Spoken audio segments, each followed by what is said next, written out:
नमस्ते दोस्तों, आप सुन रहे हो the Patil sirs academy channel. चलो, तो आज हम देखने वाले हैं हमारी क्लास 9 की मराठी का चैप्टर नंबर 4 की जिस चैप्टर का नाम है जीआईपी रेलवे, है ना। चैप्टर का नाम क्या है?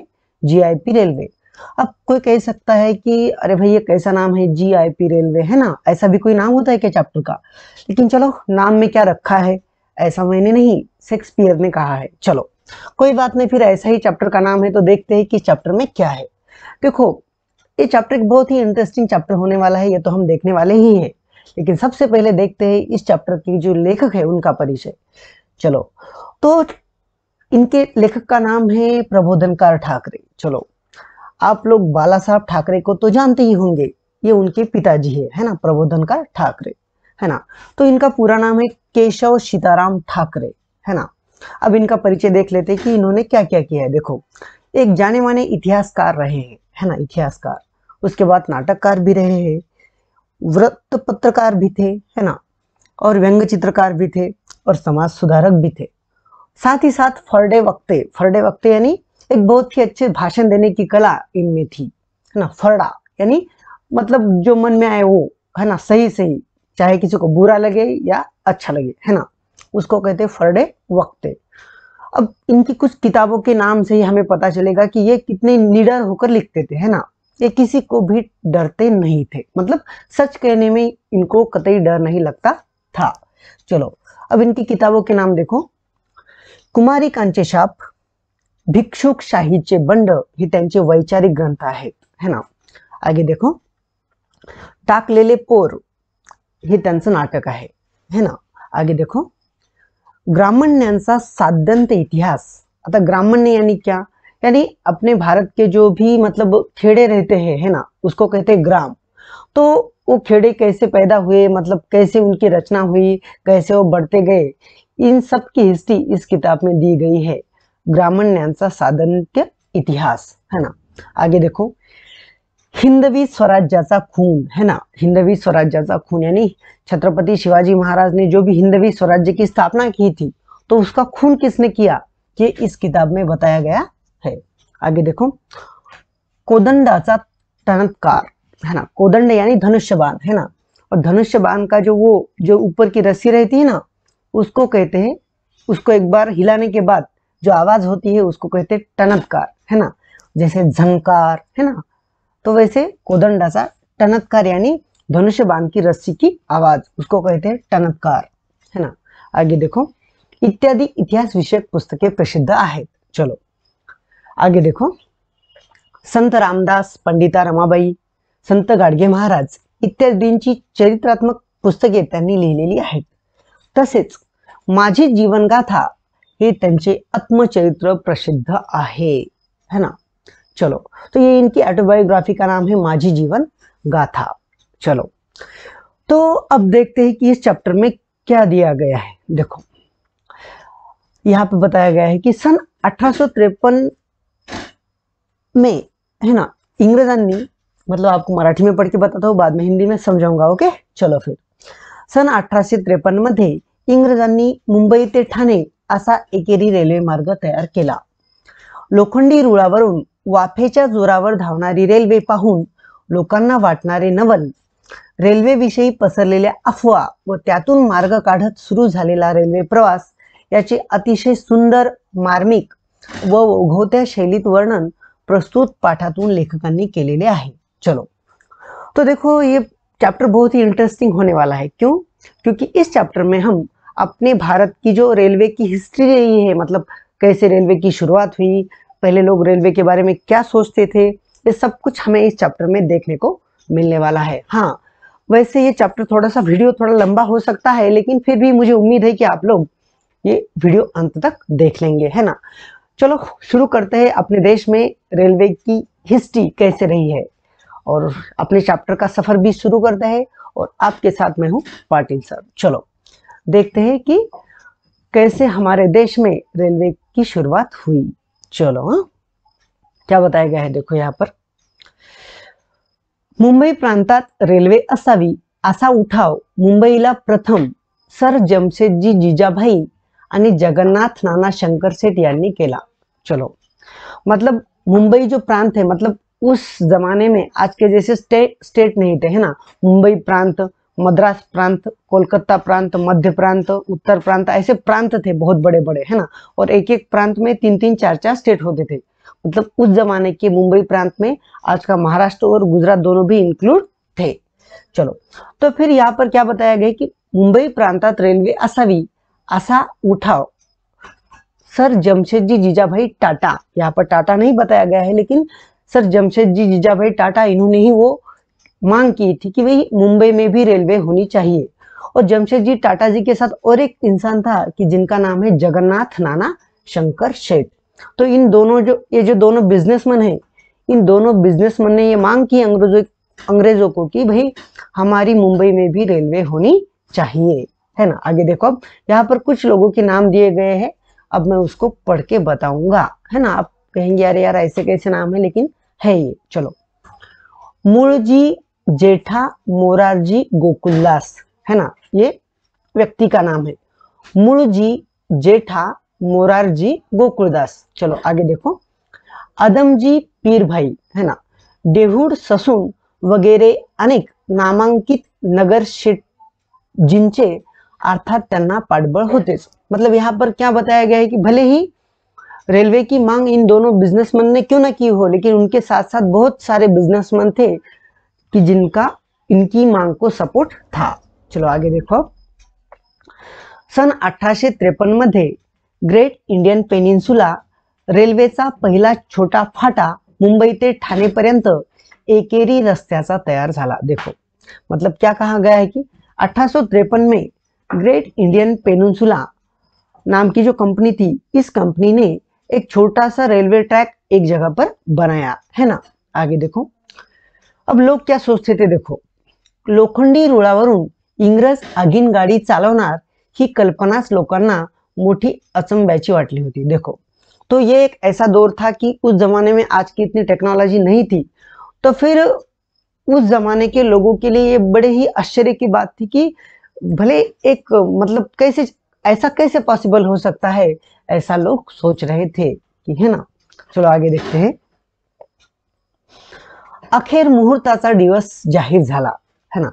दिनांक 18 एप्रिल 1853 सोमवार सायंकाळी 5 वाजता पहली आगगाडी मुंबईहून निघाली। देखो, आखिर वो दिन डिसाइड हुआ कि दिनांक 18 अप्रैल सन 1853 में सोमवार का दिन था और शाम के 5 बजे फर्स्ट जो अगीन गाड़ी थी वो मुंबई से निकल पड़ी।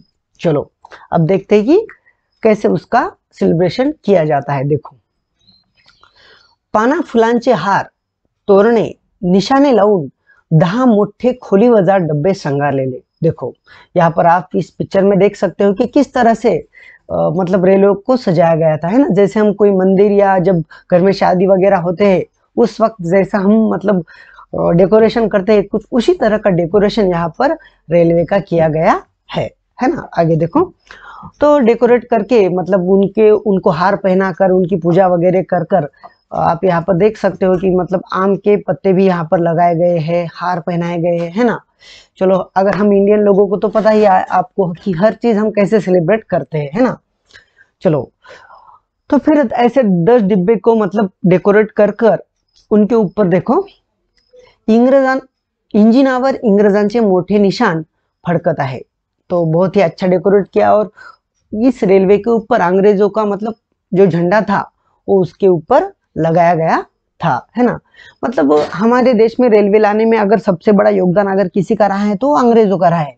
और सिर्फ रेलवे ही नहीं, हमारे देश में ऐसी बहुत सारी चीजें हैं जो अंग्रेजों ने हमें दी है। चाहे हमारे देश की जुडिशरी हो, चाहे हमारे देश का पुलिस प्रशासन हो, चाहे हमारे देश की रेलवे हो, चाहे मतलब आज की जो हम मॉडर्न दवाखाने जो देखते हैं हॉस्पिटल्स, ये भी उनकी ही देन है। लेकिन हाँ, ये सब चीजें उन्होंने उनकी सुविधा के लिए बनाए थे, लेकिन उसका इस्तेमाल हम भी आज कर रहे हैं और उसका बहुत बड़ा फायदा हमें हुआ है। चलो आगे देखो, हाँ देखो, डब्यात गादीच्या खुर्च्या, कोच यावर रेल्वेचे सगळे डायरेक्टर सर जमशेद जिजाभाई, नाना शंकर शेठ आणि अनेक इतर नगरशेठ जमानिमा करून बसले होते।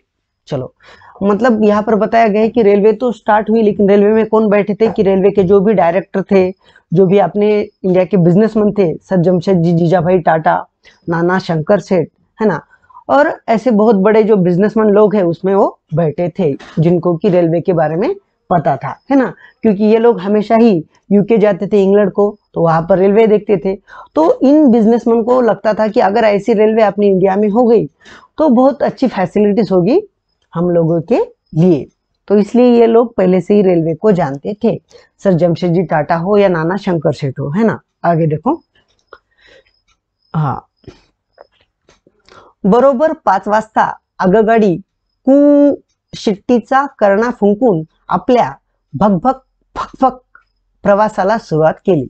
चलो, मतलब यहाँ पर देखो कैसे, मतलब कैसे नरेशन किया है कि बराबर 5 बजे आगगाड़ी ने सबसे पहले हॉर्न दिया, और हॉर्न देने के बाद उसकी जो आवाज है वो भग भग फक फक करते हुए रेलवे स्टार्ट हो गई। आगे देखो, मुंबई ते ठाणे दुतर्फा लाखांवर लोक कलियुगातला हा विंग्रेजी चमत्कार पाहायला आवासून उभे होते। देखो, राइटर कहता है कि मुंबई और ठाणे के बीच में, मतलब उस जो रेलवे ट्रैक था उसके दोनों तरफ से लाखों लोग, मतलब ये कलयुग का जो अंग्रेजों ने चमत्कार किया हुआ है, ये चमत्कार देखने के लिए लाखों लोग खड़े थे, है ना। अब लोग क्या सोचते हैं देखो उस रेलवे के बारे में, उस जमाने के, क्या सोचते हैं देखो, ना बैल ना रेडा ना घोडा आणि वाफेच्या जोरावर एक नाही दोन नाही तर 10 डब्यांची माळका खुशाल चालली आहे झुकझुक करत लोखंडी रुळावरून। देखो कि लोग क्या सोच रहे थे, कमाल है, ना बैल ना रेडा ना घोड़ा, सिर्फ भाप के ऊपर, और एक नहीं दो नहीं बल्कि 10 डब्बे की ये चैन, माळका, माळका यानी माळ यानी चैन, है ना, और आराम से जा रही है झुकझुक करते हुए, और वो लोहे के रूल के ऊपर। ऐसा लोग सोच रहे थे, लोगों को ये देखकर बड़ा ही आश्चर्य हो रहा था। आगे देखो, लोग क्या कहते देखो, कमाल आहे बा या विंग्रजांची, कमाल आहे बुवा या विंग्रजांची, आता तर काय विस्तव आणि पाणी यांची सांगड घालून विंग्रेजांनी वाफेलाच गाड़ी ओढ़ायला लावले। देखो, मतलब लोग क्या सोच रहे हैं, भाई इस अंग्रेजों को भी कमाल करनी पड़ेगी। अब देखो इन्होंने क्या किया है कि मतलब आग और पानी के ऊपर जो भाप बनती है, उस भाप को इन्होंने रेलवे को खींचने के लिए मजबूर कर दिया। मतलब क्या इन लोगों की सोच है और क्या इनका आविष्कार है ना। देखो, सच सच थी उनकी ये सोच, मतलब लाजमी था कि उस जमाने में ऐसा इमेजिनेशन करना ही पॉसिबल नहीं था, लेकिन अंग्रेजों ने ये रियलिटी में करके दिखाया था। आगे देखो, मुहूर्तावर निघालेली पहिली आगगाडी ठाण्याला जाऊन मुंबईला सुखरूप परत आली, पण त्या वाफेच्या गाडीत बसायचा लोकांना धीरच होईना। देखो, राइटर कहता है कि चलो जो भी मुहूर्त था, मतलब जो भी डिसाइडेड दिन था, उस दिन को ये गाड़ी समझो मतलब ठाणे को गई और बाद में मुंबई को वापस भी आई, लेकिन फिर भी उस भाप की जो रेलवे थी उसमें बैठने के लिए लोग मतलब डेयरिंग नहीं कर पा रहे थे, है ना। क्यों नहीं कर पा रहे थे, देखो अब आगे। दुसऱ्या दिवसापासून लोकांना मोफत ठाणे ते मुंबई आणि परत नेण्या आणण्याची दवंडी पिटण्यात आली। चलो, अब पहले दिन तो चलो शिरोमणि हो गई, मतलब है ना, मतलब उसकी स्टार्टिंग तो हो गई, एक बार जाके भी आई। और दूसरे दिन क्या बताया गया कि जो भी लोग मुंबई और ठाणे को रेलवे में बैठेंगे उनको मुफ्त में, मतलब एक बार इनको सैर कर कर लाएंगे, है ना। दवंडी यानी ऐसा अनाउंस किया गया कि ये जो प्रवास है फिलहाल मुफ्त में है ना। देखो कितनी मजे की बात थी, है ना। आगे देखो, आगगाडीत बसणे धोक्याचे नाही, प्रवास लवकर आणि सुखाचा होतो, हे लोकांना पटवण्याची रेल्वेच्या कारभाऱ्यांनी खूप आटापिटा केला। देखो, अब हमारे लोगों के लिए तो ये नई बात थी, है ना, मतलब उस जमाने में भूत प्रेत इसका तो बहुत लोगों के ऊपर प्रभाव था, यानी अपने देश में साइंस जो है वो उतना डेवलप नहीं था, तो अंधश्रद्धा बहुत बड़ी मात्रा में थी, तो लोग इमेजिन ही नहीं, मतलब लोग विश्वास ही नहीं कर पा रहे थे कि ऐसा भी पॉसिबल हो सकता है। तो फिर कोई भी उसमें बैठने के लिए तैयार नहीं था रेलवे में। फिर भी लेकिन रेलवे के जो कर्मचारी है उन लोगों को समझा रहे थे कि इसमें कुछ भी खतरा नहीं है। लेकिन आगे देखो, पण लोकात भलत्याच कांड्यानी अफवांचे पीक पिकले होते। देखो यहाँ पर राइटर क्या बताए कि लेकिन भले ही वो अधिकारी कितना ही क्यों ना समझाए कि इसमें बैठना मतलब कोई भी मतलब डेंजर नहीं है, ये बहुत अच्छी चीज है, आप फास्ट ट्रैवल कर सकते हो इससे, लेकिन लोगों में बहुत बड़ी अफवाहें फैली थी। और आपको तो पता ही होगा कि गुड न्यूज से ज्यादा अफवाहों की बहुत स्पीड होती है ना, कि रूमर्स जो है वो बहुत जल्दी फैलते हैं और गुड न्यूज उतनी जल्दी नहीं फैलती। तो बहुत रूमर्स फैले हुए थे रेलवे के बारे में लोगों में। क्या रूमर्स थे? देखो, वाफेची गाड़ी ही इंग्रजांची विलायती भूताटकी है ना। मतलब लोग क्या कह रहे थे, अरे ये कोई रेलवे वगैरह कुछ नहीं है, ये अंग्रेजों का बहुत बड़ा भूत है ना। तो ये भूत है, इसलिए ही वो भूत 10 डब्बे मतलब खींच रहा है ना। ऐसे कैसे पॉसिबल हो सकता है? भाप भला, मतलब इन 10 डब्बों को कैसे खींच सकती है, और वो भी हल्के थोड़ी है, लोहे के डिब्बे, है ना। तो लोगों में ऐसी अफवाहें फैली हुई थी। अब आगे देखो, मुंबईला, चलो क्या बताया गया यहाँ पर, मुंबईला नव्या इमारती आणि पूल बांधत आहेत, त्यांच्या पायामध्ये जिवंत गाडायला फूस लावून माणसे नेण्याचा हा साळसूद डाव आहे। देखो, मतलब उस जमाने में क्या अफवाह फैली थी लोगों में कि मुंबई को नई नई इमारतों का कंस्ट्रक्शन चालू है और नए नए ब्रिज मतलब बिल्ड कर रहे हैं। तो उस ब्रिज के जो उसका जो फाउंडेशन है, उस फाउंडेशन में जिंदा लोगों को गाड़ने के लिए इस रेलवे में बिठाकर लोगों को लिया जा रहा है। मतलब ऐसी अफवाहें फैली हुई थी। और फैले ही क्यों ना, जब मैं छोटा था तो हमारे बचपन में भी ऐसा कहा जाता था कि जो बड़े बड़े ब्रिज होते हैं उसमें जिंदा लोग गाड़े जाते हैं। ऐसा हमको बचपन में मतलब लोग सुनाते थे कि हर एक बड़े ब्रिज में जिंदा लोग बहुत मात्रा में गाड़े जाते हैं। तो कुछ उसी तरह की अफवाहें उस वक्त रेलवे के बारे में भी फैली थी। आगे देखो, असल्या अफवांपुढे शहाणे प्रचारक काय करणार। चलो, तो ऐसी अफवाहें फैली थी तो बेचारे वो जो होशियार लोग थे वो क्या करेंगे फिर, है ना। कितना भी समझाओ लोग मानने के लिए तैयार नहीं थे। अब आगे देखो, 1-2 दिवस सरकारी कचेरीतले कारकून व्यापाऱ्यांच्या पेढीवरचे गुमास्ते यांना मुंबई ते ठाण्याला नेऊन परत आलेले लोकांना दाखवले। चलो, तो फिर शुरुआत में क्या किया कि लोग यकीन ही नहीं कर रहे थे कि भाई ये कोई ऐसी चीज हो सकती है। तो पहले क्या किया, फिर आपको तो पता ही होगा, फर्स्ट दिन तो बिजनेसमैन ही बैठे थे, तो दूसरे दिन क्या किया, जो भी व्यापारी थे मुंबई के, उन व्यापारियों को और उनके नौकरों को एक बार मतलब ले जाया गया और बाद में फिर वापस लाया गया और लोगों को कहा कि चलो, हम कोई मतलब ऐसे ब्रिज में इंसानों को नहीं गाड़ रहे हैं, एक रेलवे है और फास्ट सफर के लिए बनाई गई है। फिर भी लोग मानने के लिए तैयार नहीं थे। आगे देखो अब क्या होता है।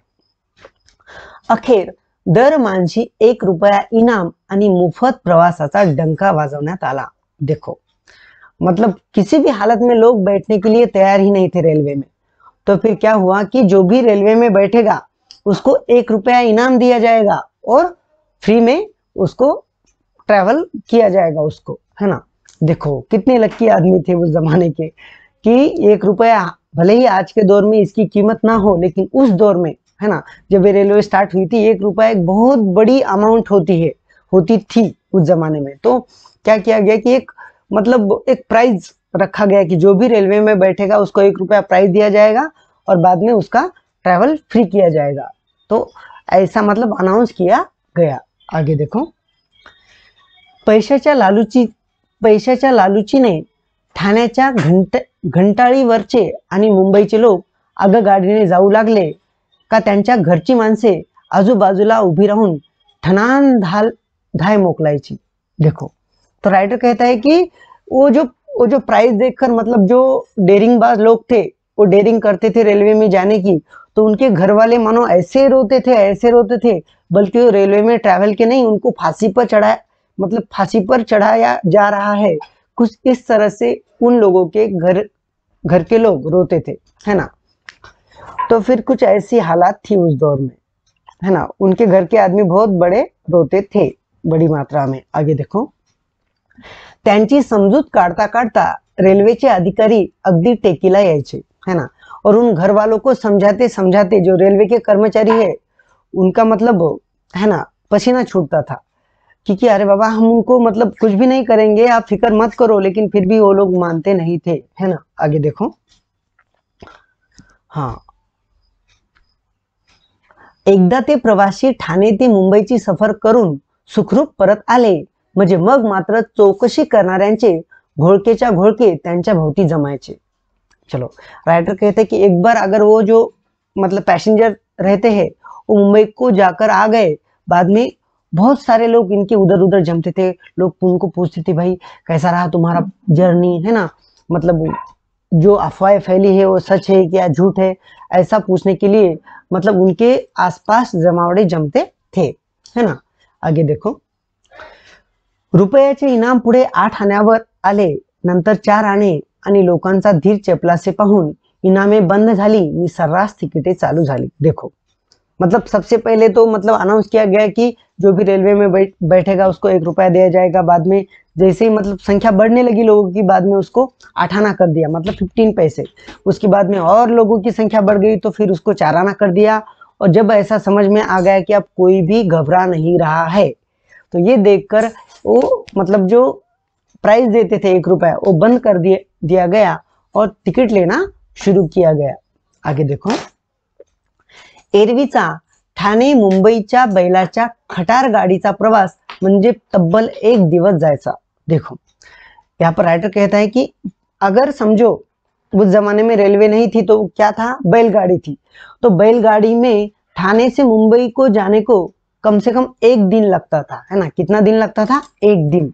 पण आता काय, अवघ्या 1.25 तासात ठाण्याचा आसामी मुंबईला येऊ लागला, मात्र लोकांची झुंबड लागली। चलो, राइटर कहता है कि अगर आप मुंबई से ठाणे को अगर बैलगाड़ी से जाते हो तो आपको 1 दिन लगता था, लेकिन अब रेलवे की वजह से इतना बड़ा जो ये डिस्टेंस है वो एक सवा घंटे में आप उसको कवर कर पा रहे थे, है ना।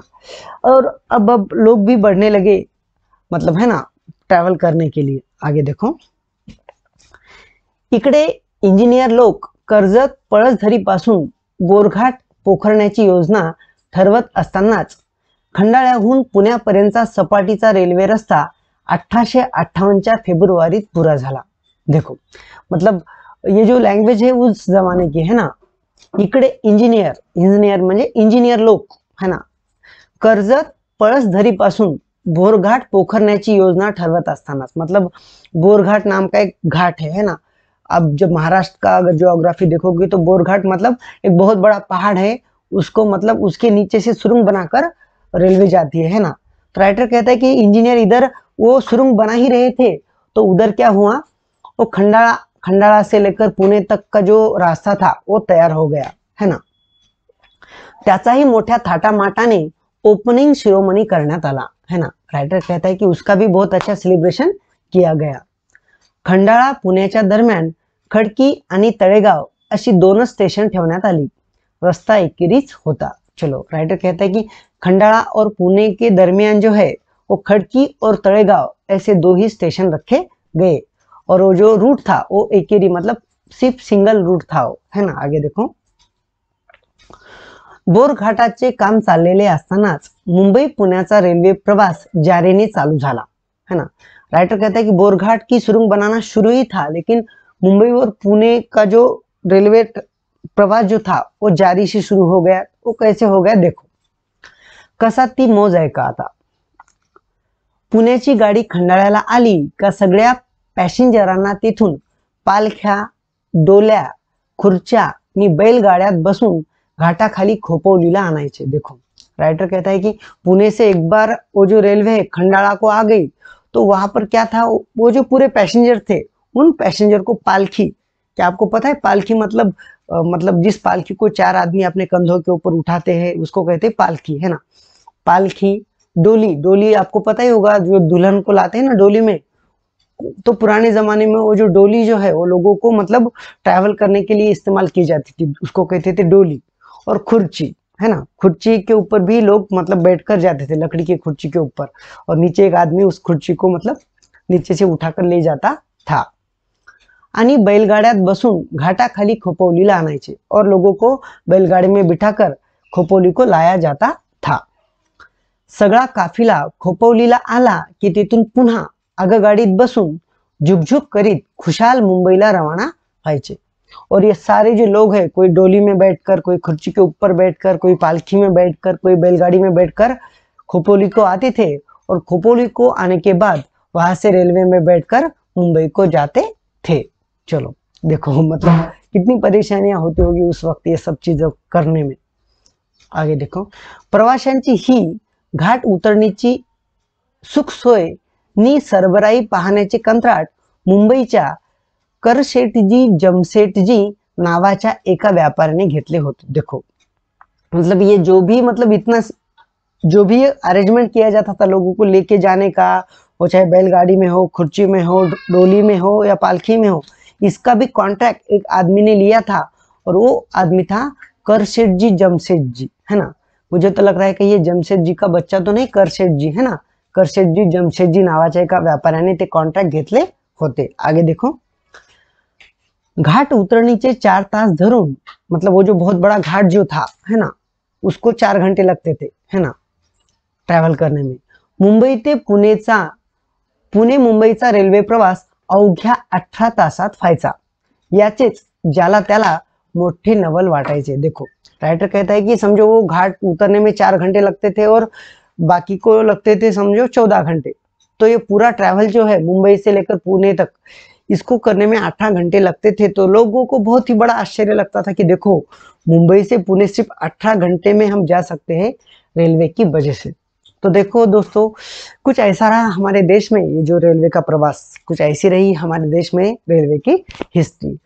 तो अगर आपको हमारा ये प्रयास अच्छा लगा तो अपने दोस्तों के साथ शेयर करना ना भूलिए। हमारे चैनल को सब्सक्राइब कीजिए, लाइक कीजिए और कमेंट कीजिए। चलो अब यहीं पे हम रुकते हैं, फिर मिलेंगे अगले चैप्टर में। तब तक के लिए थैंक यू।